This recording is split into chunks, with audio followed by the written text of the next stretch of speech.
Et maintenant, j'ai une responsabilité familiale et une responsabilité morale d'essayer d'enterrer cette tête au meilleur endroit pour lui, c'est-à-dire, selon moi, chez Sony. Les scientifiques pourraient enfin avoir résolu le mystère de la tête du roi Henri grâce à des preuves ADN. Et la vérité est plus choquante que quiconque ne l'aurait imaginé. Pendant des siècles, on a pensé que ces restes embaumés étaient perdus à jamais après le chaos de la Révolution française, jusqu'à ce qu'une tête conservée émerge soudainement et suscite une fascination mondiale. Mais ce que les scientifiques ont découvert a tout changé. Même Tucker Carlson a mentionné à quel point cette révélation était incroyable, soulignant à quel point elle remet en question ce que nous pensions savoir de l'histoire. Restez avec nous, car les rebondissements de cette histoire vous amèneront à remettre en question le passé d'une toute nouvelle manière. L'ascension d'Henri IV. Henri IV de France, considéré comme l'un des dirigeants les plus charismatiques et les plus transformateurs de son époque, n'est pas né dans le rôle de roi. Son accession au trône a commencé en tant qu'Henri de Navarre, un petit royaume à la périphérie de la France. Il est né en 1153 dans un monde déchiré par le conflit religieux entre catholiques et protestants, connu sous le nom de Huguenots. Dès ses premiers jours, la vie d'Henri a été marquée par les turbulences, mais aussi par une étrange capacité à survivre en période de danger et à s'adapter aux circonstances changeantes. Cette capacité d'adaptation allait devenir la qualité déterminante de son règne.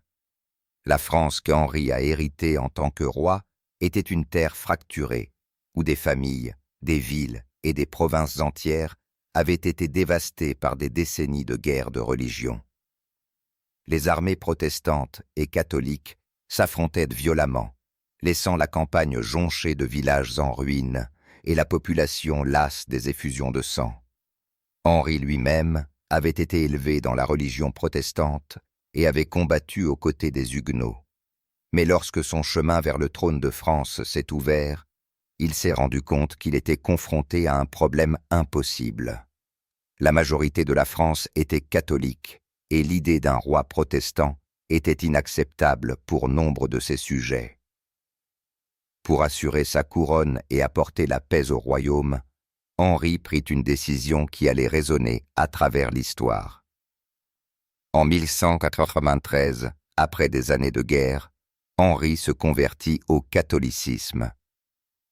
C'était une décision née non pas d'une pure croyance, mais du pragmatisme, car il fit remarquer, comme il est célèbre, que Paris valait bien une messe.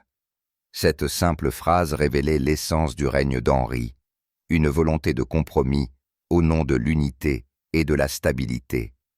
La conversion a contribué à mettre fin à la résistance de nombreux nobles catholiques, lui permettant enfin d'assurer le trône de France. Pour la population lasse, Henri représentait l'espoir, un monarque qui comprenait que la paix valait plus que des batailles sans fin menées au nom de la foi. Ce qui a véritablement assuré son héritage, cependant, est survenu 5 ans plus tard avec la signature de l'édit de Nantes en 1198. Pour la première fois, les protestants français se sont vus accorder une liberté religieuse limitée, protégée par un décret royal. C'était un moment extraordinaire de l'histoire européenne où la tolérance a brièvement triomphé du fanatisme. Bien que loin d'être parfait et d'offrir une égalité totale, l'édit de Nantes a mis fin aux guerres de religion et a créé un espace pour la guérison et la reconstruction. Les politiques d'Henri ont donné à la France une chance de se redresser, et le peuple a commencé à le considérer non seulement comme un dirigeant, mais comme le bon roi Henri. Sous sa direction, les routes ont été réparées, le commerce a été encouragé, et les paysans ont été soulagés d'une partie du fardeau fiscal écrasant qui avait alimenté le ressentiment. Il a promu l'agriculture, déclarant, comme il est célèbre, qu'il voulait que chaque paysan de France ait une poule au pot le dimanche. Ces simples gestes l'ont rendu aimé du peuple ordinaire. Contrairement à de nombreux rois qui se sont éloignés de leur sujet, Henri a acquis une réputation de chaleur, d'humour et d'accessibilité.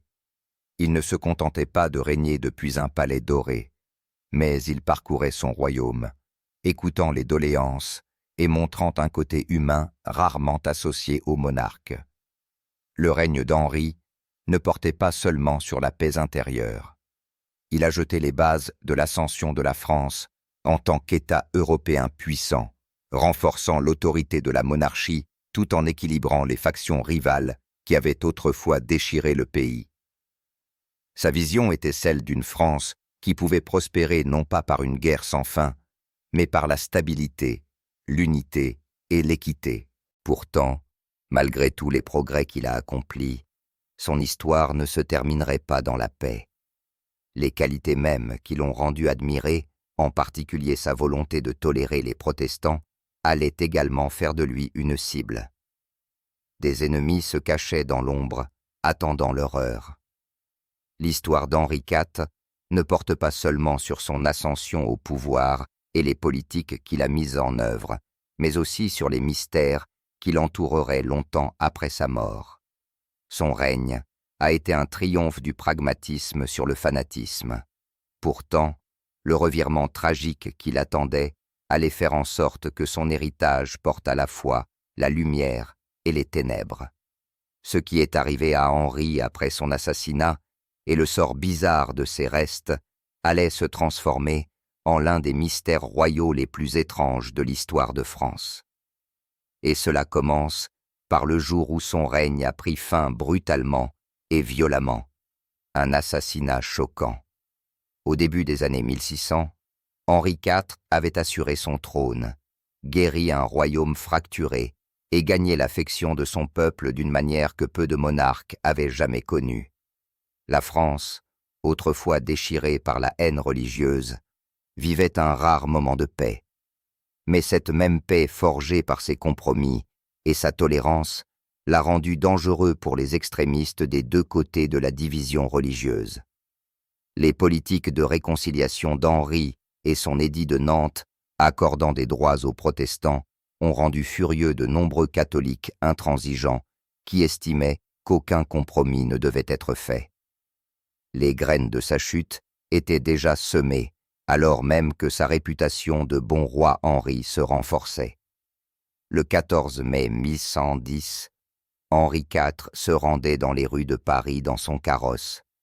La ville était animée en ce jour de printemps, bourdonnant de marchands, de soldats et de citoyens vaquant à leurs occupations. Le carrosse du roi avançait dans les rues étroites, gardé mais pas lourdement fortifié. Car Henri était connu pour éviter les démonstrations excessives d'isolement royal. Il voulait paraître accessible au peuple, pas caché derrière des murs d'acier et de soldats. Cette ouverture l'a rendu aimé, mais elle l'a aussi rendu vulnérable. Alors que le carrosse royal ralentissait dans la circulation, un fanatique catholique nommé François Ravaillac a saisi son opportunité. Ravaillac était depuis longtemps obsédé par l'idée qu'Henri trahissait la foi catholique en tolérant les protestants. Il croyait que Dieu l'avait choisi comme instrument pour arrêter le roi. Cet après-midi-là, il s'est faufilé à travers la foule et s'est approché du carrosse lorsqu'il s'est arrêté momentanément. Dans un acte soudain et choquant, Ravaillac a enfoncé son couteau dans le roi, le frappant à 2 reprises. Des témoins ont décrit le chaos qui a suivi. Le premier coup de couteau a percé les côtes d'Henri, le second lui a infligé une blessure mortelle. Les gardes ont réagi trop tard pour arrêter l'assassin, bien qu'il l'ait rapidement appréhendé après l'attaque. À l'intérieur du carrosse, Henri IV s'est effondré, mortellement blessé. La rue parisienne animée s'est transformée en un instant, passant des sons des chevaux et des bavardages aux cris d'horreur et d'incrédulité. Le roi qui avait apporté la paix à la France avait disparu en quelques instants. La nouvelle s'est répandue dans la ville comme une traînée de poudre. Les gens pleuraient ouvertement, stupéfaits que l'homme qu'ils considéraient comme un protecteur ait été abattu si soudainement. Henri avait survécu aux champs de bataille, aux conspirations et à des années de guerre civile. Pourtant, sa fin est survenue non pas dans les grandes salles du pouvoir ou sur le champ de bataille, mais dans un carrosse exigu dans une rue de Paris. Sa mort était plus qu'une tragédie personnelle. C'était un tremblement de terre politique.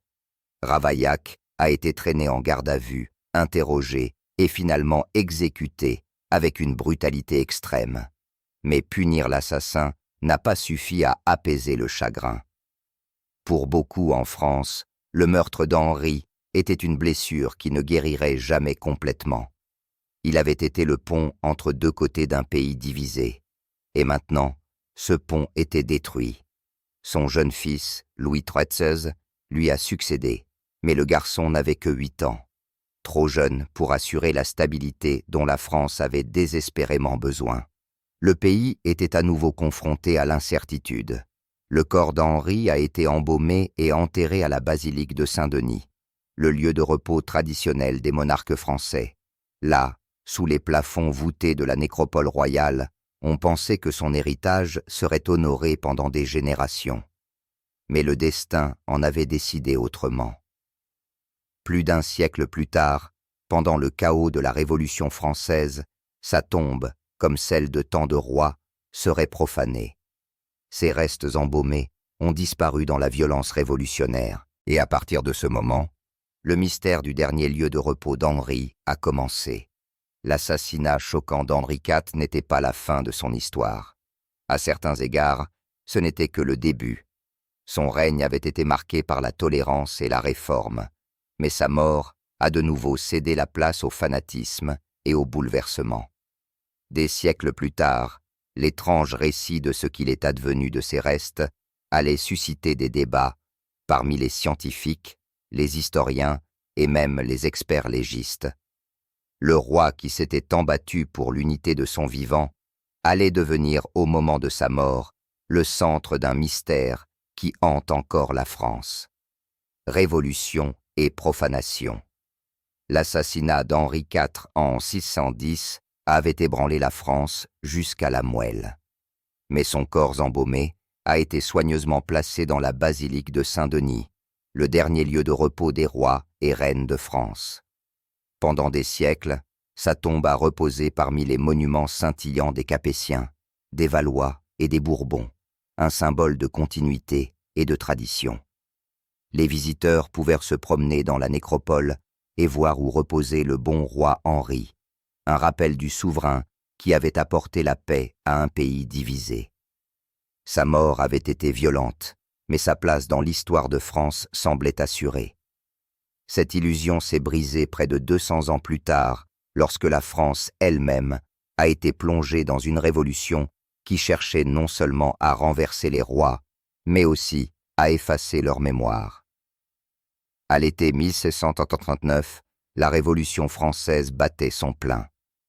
La monarchie s'est effondrée sous le poids de la pauvreté, des inégalités et des années de ressentiment envers l'aristocratie. Les révolutionnaires ne considéraient pas les rois de France comme des figures vénérées, mais comme des symboles d'oppression et de tyrannie. La basilique de Saint-Denis, remplie des restes de presque tous les monarques français depuis le Moyen Âge, est devenue une cible. Les morts, semblait-il, n'allaient pas être épargnés par la fureur des vivants. En 1793, alors que la terreur s'emparait de la France, les révolutionnaires ont pris d'assaut la basilique.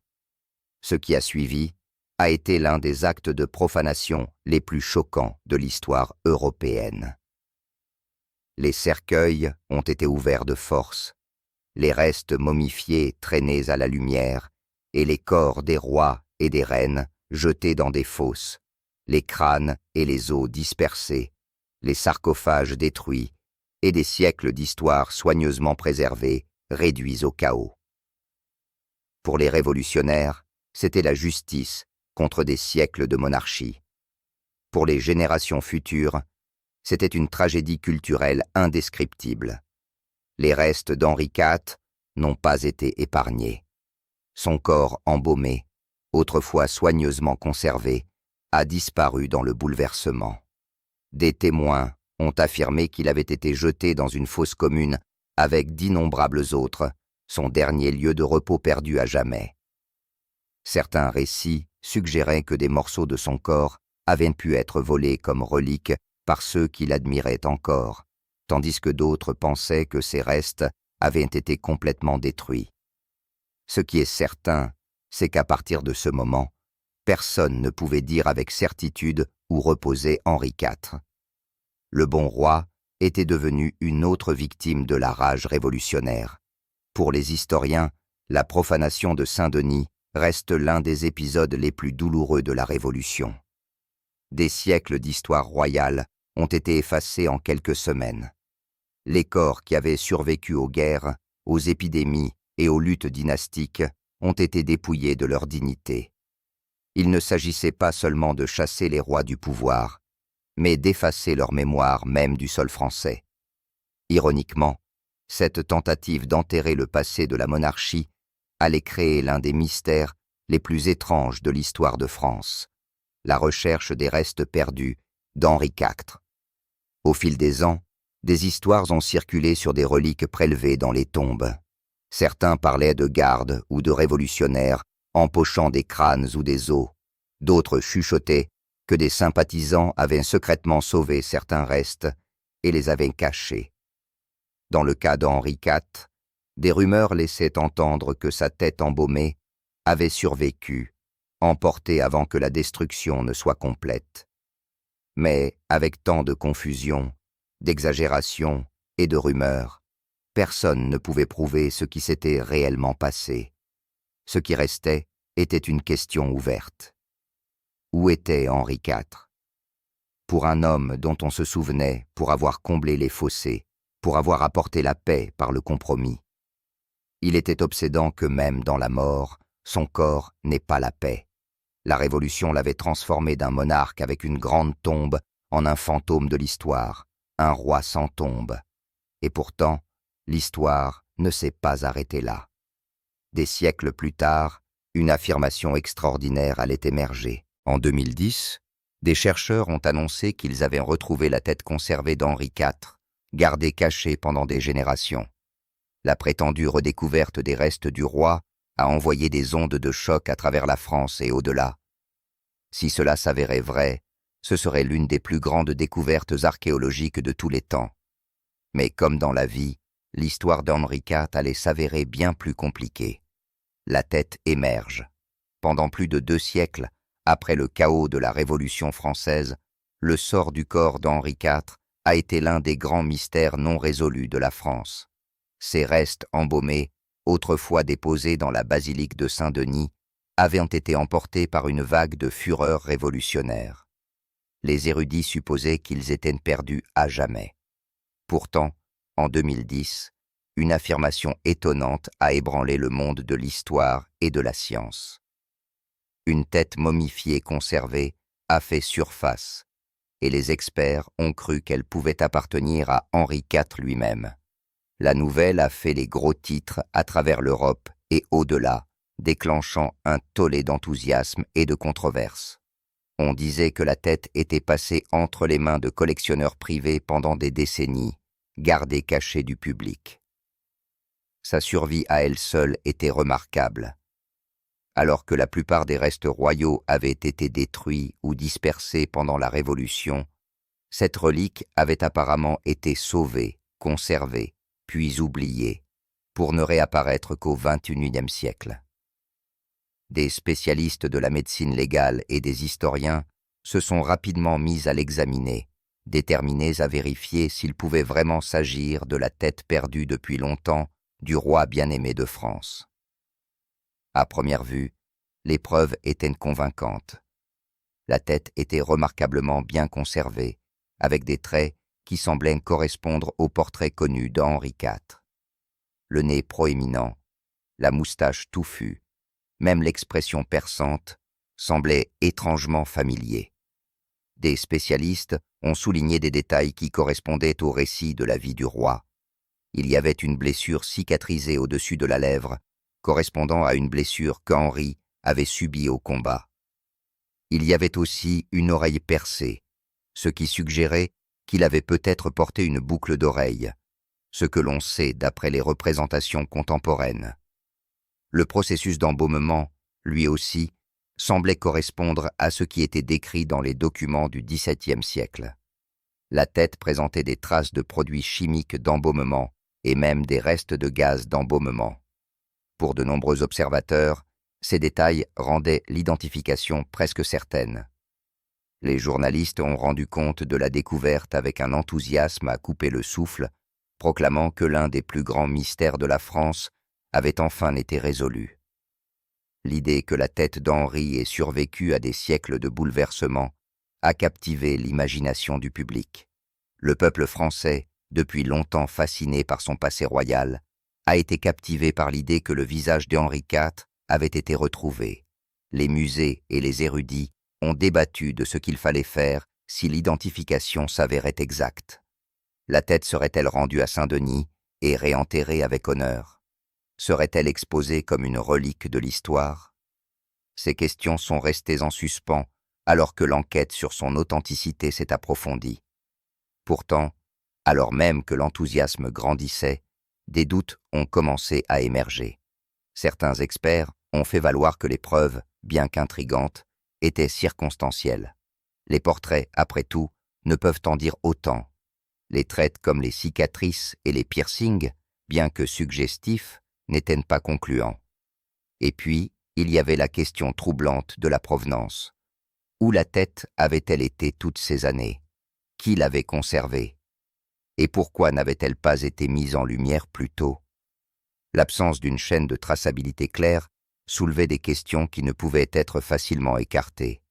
Pourtant, en 2010, de nombreux scientifiques ont maintenu leur conclusion selon laquelle la tête était bien celle d'Henri IV. L'imagerie avancée et les techniques de reconstruction faciale semblaient étayer cette affirmation. Des livres ont été écrits, des documentaires produits, et le public a été informé que le mystère des restes manquants d'Henri avait finalement été résolu. Pendant un bref instant, il est apparu que l'histoire avait clos l'un de ses chapitres les plus déroutants. Mais comme pour le règne d'Henri lui-même, marqué par les compromis et la controverse, l'histoire de la tête était loin d'être réglée. En quelques années seulement, de nouvelles preuves scientifiques allaient émerger et bouleverser toute l'affaire. La tête, qui avait été déclarée celle du roi, allait bientôt être soumise à un test que l'on ne pouvait contester, l'ADN. Et ce que les scientifiques allaient en découvrir s'avérerait encore plus étonnant que la découverte initiale. La science rend son verdict. Pendant un certain temps, beaucoup ont cru que le mystère des restes manquants d'Henri IV avait été résolu avec la découverte de la tête momifiée. Les traits du visage, les techniques d'embaumement, les cicatrices, tout semblait pointer vers le roi bien-aimé. Mais l'histoire a une façon de garder ses secrets. Et dans ce cas, la science allait devenir le juge final. En 2013, les chercheurs ont décidé qu'un seul outil pouvait fournir une réponse définitive. L'analyse ADN. Ce qui a suivi allait choquer à la fois les historiens et le public et conduire à la prise de conscience que la vérité était bien plus compliquée que quiconque ne s'y attendait. L'équipe de scientifiques a commencé par extraire soigneusement du matériel génétique de la tête conservée. Les tests ADN sur des restes vieux de plusieurs siècles sont notoirement difficiles, mais de nouvelles méthodes ont permis de récupérer des fragments d'échantillons anciens. Une fois l'ADN recueilli, il a été comparé à celui de descendants vivants vérifiés de la lignée des Bourbons. La dynastie qu'Henri IV avait fondée. La logique était simple. Si la tête appartenait au roi, ses marqueurs génétiques devraient s'aligner sur ses descendants en ligne masculine. Les résultats ont été stupéfiants. Le profil génétique de la tête ne correspondait pas à celui de la famille Bourbon. Ce n'était pas Henri IV. Après des années d'études, après des livres, des documentaires et même des célébrations publiques, la science avait renversé la conclusion. La tête, qui avait été déclarée l'une des reliques historiques les plus importantes de France, n'était en fait pas du tout celle du roi. La révélation a stupéfié la communauté universitaire, laissant les historiens et les scientifiques aux prises avec ce qui avait mal tourné. C'était un revirement spectaculaire. Les détails légistes qui semblaient autrefois convaincants sont maintenant apparus trompeurs. Les cicatrices et les piercings autrefois salués comme preuve auraient pu appartenir à quelqu'un d'autre entièrement. Les méthodes d'embaumement autrefois considérées comme uniques à l'époque d'Henri auraient pu être utilisées plus largement. Même la ressemblance avec les portraits si fortement soulignés dans les médias semblait maintenant être une coïncidence. Ce qui avait été célébré comme un mystère résolu était soudainement une énigme non résolue une fois de plus. Cela nous amène au cœur de l'histoire. Les scientifiques pourraient avoir enfin résolu le mystère de la tête du roi Henri IV grâce à des preuves ADN, mais la réponse qu'ils ont découverte n'était pas celle à laquelle tout le monde s'attendait. La prétendue relique du roi, si soigneusement conservée et analysée, s'est avérée être un imposteur. C'est incroyable compte tenu de la confiance qui avait été accordée à l'identification précédente. Cela a montré comment même les preuves circonstancielles les plus convaincantes peuvent s'effondrer sous le poids de la science dure. La révélation a laissé plus de questions que de réponses. À qui appartenait alors la tête? Comment avait-elle été conservée? Et pourquoi avait-elle été confondue avec Henri IV pendant si longtemps? Et peut-être le plus obsédant de tous, qu'est-il vraiment advenu des véritables restes du roi? Les preuves ADN ont fermé une porte, mais elles en ont ouvert une autre, laissant le mystère du corps perdu d'Henri IV non résolu. Conséquence d'un mystère royal. Lorsque les résultats de l'ADN ont été rendus publics, le monde de l'histoire et de la science s'est retrouvé en ébullition. Pendant des années, la tête conservée avait été présentée comme la preuve que l'un des plus grands monarques de France avait enfin été localisé après des siècles d'incertitude. Des érudits avaient écrit avec conviction que le mystère était résolu, seulement pour voir leurs conclusions renversées à la dure lumière des preuves génétiques. L'humiliation pour certains a été profonde, tandis que pour d'autres, cela a été un rappel que l'histoire est toujours vulnérable à la révision lorsque la science progresse. La réaction du public a reflété ce sentiment de choc. Pour beaucoup en France, Henri IV était plus qu'un simple roi du passé. Il symbolisait la paix, la réconciliation et une vision d'unité pendant l'une des périodes les plus sombres de l'histoire de France. Penser que sa tête avait été redécouverte, conservée contre toute attente, était une histoire réconfortante. Se faire dire ensuite que la relique n'était pas la sienne du tout était à la fois décourageant et étrangement captivant. Cela a montré à quel point notre compréhension du passé peut être fragile et comment même les reconstitutions les plus minutieuses peuvent s'effondrer avec une seule nouvelle découverte. Les historiens étaient désormais confrontés à une question difficile. Qu'avaient-ils vraiment appris? D'une part, l'affaire a prouvé le pouvoir de l'ADN pour régler des débats qu'aucune comparaison de portraits ou spéculations légistes ne pouvait résoudre. D'autre part, elle a mis en évidence à quel point il est facile de laisser ses vœux guider ses conclusions. La tête s'était trop parfaitement intégrée à l'histoire d'Henri IV. Elle avait offert une fin nette à une histoire désordonnée. Et pourtant, la réalité est rarement nette. La tête elle-même n'a pas perdu toute son importance. Elle est restée un artefact remarquable, même si sa véritable identité est encore inconnue. Certains ont suggéré qu'elle pourrait appartenir à un noble embaumé à la même époque. D'autres ont spéculé qu'il pourrait s'agir d'une curiosité de l'époque révolutionnaire conservée et transmise par des collectionneurs se souciant peu de l'exactitude.